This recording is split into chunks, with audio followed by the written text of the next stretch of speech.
Quelles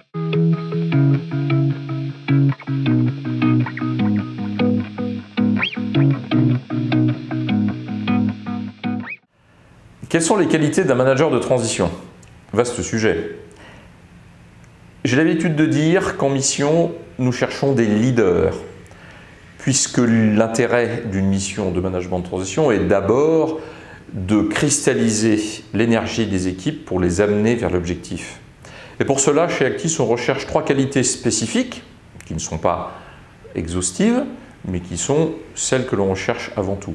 L'intuition, qui est un mélange de ressenti et d'expérience. On a besoin d'aller vite, donc on n'a pas le temps d'analyser, on doit savoir très rapidement où l'on va. La communication, on n'a rien trouvé de mieux jusqu'à présent pour mettre ensemble les équipes, pour les focaliser sur l'objectif, que d'expliquer où l'on est, où l'on va et comment on y va. Et ça, c'est à base de communication. Et puis, une troisième qualité, qui est peut-être même la première, et qui n'est pas une qualité, mais plutôt un savoir-être, c'est savoir aimer les gens, c'est savoir aimer les équipes. Si on ne les aime pas, c'est compliqué de les écouter et de les embarquer. Et donc, on demande de la compassion, de l'empathie, quel que soit le mot. On peut même parler d'amour. En tout cas, il faut s'intéresser aux autres.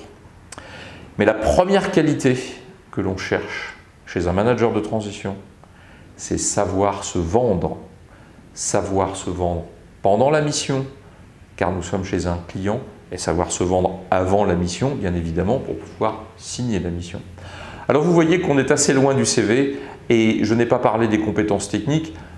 Elles sont, je dirais, assez classiques. Quelqu'un qui a 50 ans et qui a été cadre dirigeant dans une entreprise a des compétences techniques, et on les connaît. Il n'y a pas besoin de revenir dessus. C'est pour ça que chez Actis, on travaille très peu avec des CV. Ce ne sont pas les expertises techniques que l'on attend d'un manager de transition, vous l'avez compris, mais d'abord un savoir-faire et du leadership.